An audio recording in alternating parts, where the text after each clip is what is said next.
of JNV Nadia, West Bengal.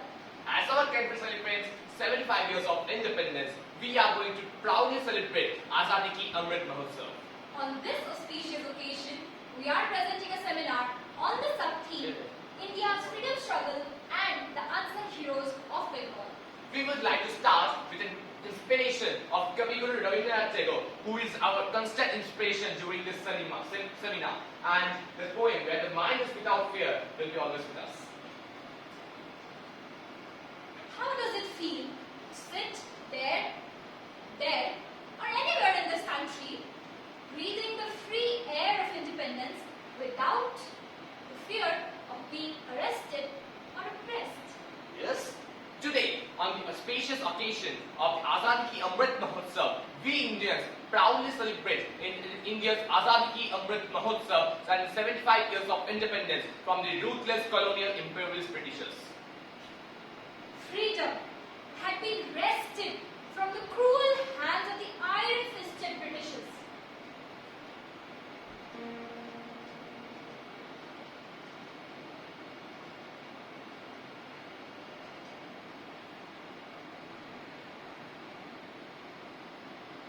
As enunciated by Kaviguru Rabindranath Tagore, where the mind is without fear and the head is held high, which finds echo in the supreme sacrifices of those fearless men and women who stood dauntless before cannons and bullets and laid down their lives unflinchingly, whose blood soaked the soil and from which arose the sweet fragrance of freedom.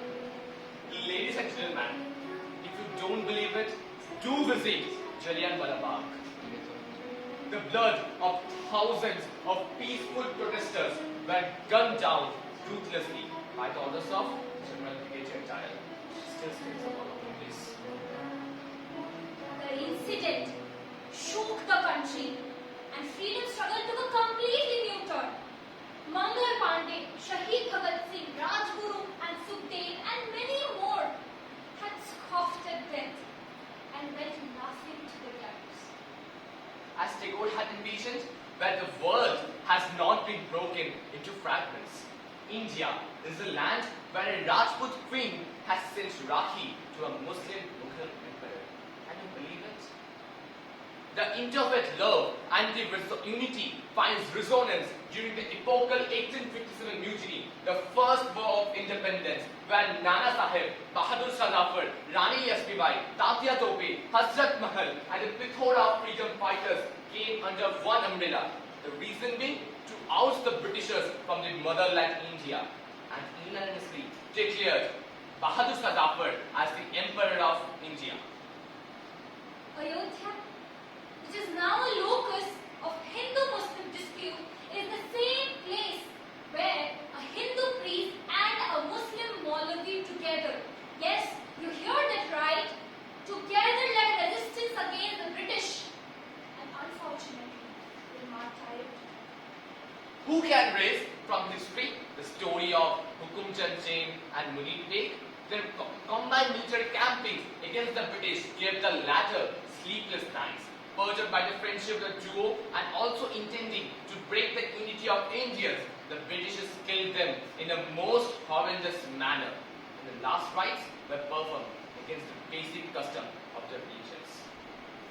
History is replete with such stories of communal fraternity which time and again the Britishers had tried to break, leading to the bifurcation of Bengal in 1905 and subsequently the partition of India on religious lines. The partition of India on religious lines and the creation of two independent dominions, the Republic of India and the Republic of Pakistan and the People's Republic of Bangladesh. Nothing can muffle the truth. As Tagore had announced, where the words come out from depth of truth. A loin-clothed man had proved that Satya and Ahimsa can even silence the loudest of guns. The Britishers had to bow down before his non-violent and satyagraha. East to west and north to south, while the entire nation throbbed with the ardent fervor of Swadesh, how could Bengal, the seat of British supremacy,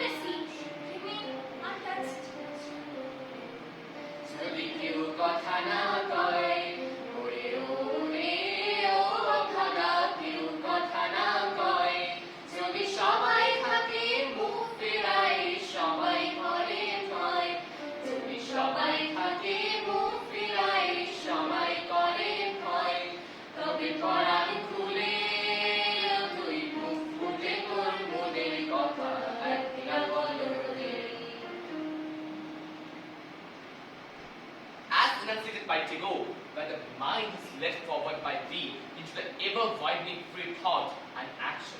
In the most dire times, men and women were with metal of skill to birth, to give the freedom a new shape and a new direction.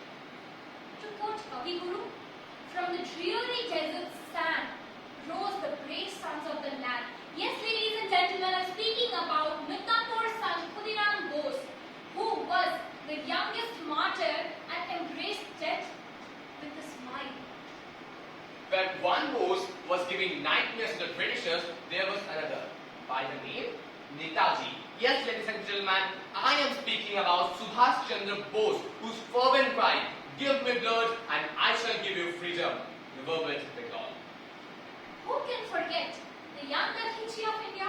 As Netaji fondly addressed him, Jatindranath Das of Lahore conspiracy, who fasted unto death to voice against the unequal treatment meted out to Indian political prisoners, and who proclaimed, "We shall die to awaken the nation." The fearless, yes, ladies and gentlemen, the fearless master the Suyasan of Eastern Chittagong rebellion, who was barbarously tortured by the Britishers before his death. In his last letter envisioned a golden dream, a dream of free India, and invoked the people never to forget the death. 18 April 1930, the day of Eastern Chittagong rebellion, and to write it in red letters in the core of their hearts. Bengal's forgotten sons, Vinay, Madan and Dinesh, who decided to teach the Britishers a lesson by attacking the writers' building, the administrative nerve of the British Raj. It was a clear message that Indians cannot be suppressed anymore. When the men were fighting fire with fire, standing tall, fighting shoulder to shoulder with our men against the Britishers, were the daring women of Bengal. Chittagong Tigress, Prithiratha Vadadar, martyr at a tender age of 21, was one of the first women revolutionaries who risked her life to transport explosives and attack British officers, and also led the heroic Pahatali European Club attack. Stories of her supreme sacrifices still rings in every home in Chittagong. Breaking all the shackles of conservative society, rose Begum Rukia Sakhavat Hossain, pioneer of women liberation in South Asia, staunch feminist, jealous educator, and a fierce political activist who fathomed that equality and education are the pillars for an evolved society, and epitomizing Draco's transcendental lines where knowledge is free and not confined by narrow domestic walls. The narrow domestic walls could not hold Padma Bhushan awardee Bashanti Devi, Netaji's adopted mother, who spearheaded many political activities and actively participated in civil disobedience movement, Khilafat movement, non-cooperation movement, and who bravely quoted arrest and devoted her entire life to the cause of India's freedom and social upliftment. Matangiri Hasra, affectionately called Gandhipuri. A staunch Gandhian who participated in the civil disobedience movement and broke the salt law. She courted arrest on several occasions and became an active member of Indian National Congress. And like her idol Gandhi, she also took the khadi and by spinning her own, a bright star in the galaxy of freedom fighters, she faced the bullets courageously, still chanting Vande Mataram and holding a tricolor as she fell on the ground. Indeed, we have treated a long walk. From the midnight, Nehru had triumphantly incanted India's tryst with destiny. Long years ago, we made a tryst with destiny, and now the time comes when we shall redeem our pledge. Today, as we celebrate 75 years of Indian independence, there are still many unanswered questions. Are we really the nation that our leaders have envisioned for? Or our patriots had down their lives for? Is this the united India of Azadi Ka Amrit? Why there is so much unrest in this country? Are we really free in the real Can we teach our children to walk on the path of ahimsa and satya? Can we gift every child a gift of patience and ignore the guns?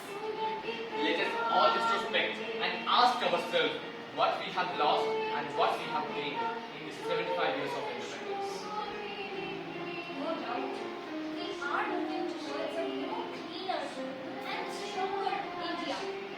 As Gandhi had envisioned, the country is more self-reliant and more clean, and as Netaji had envisioned, the country is more stronger and fortified from LAC to LOC. Remember, freedom comes at a price and we still are in debt. I would like to conclude quoting the invocation of the great saint poet Tagore. বিচারের সত্য পথে ফেলে নাই গ্রাসী, পুরুষের করে নিঃসত্য দারিত যাত্রা।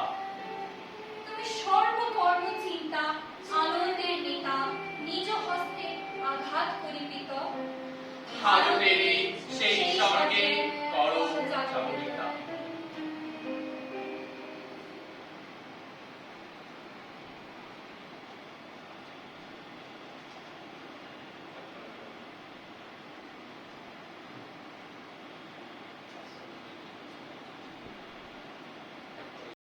all of our teachers, our principal ma'am, and all our classmates and schoolmates who had been with us during the making of this seminar. Also being responsible digital citizens, we would like to thank all the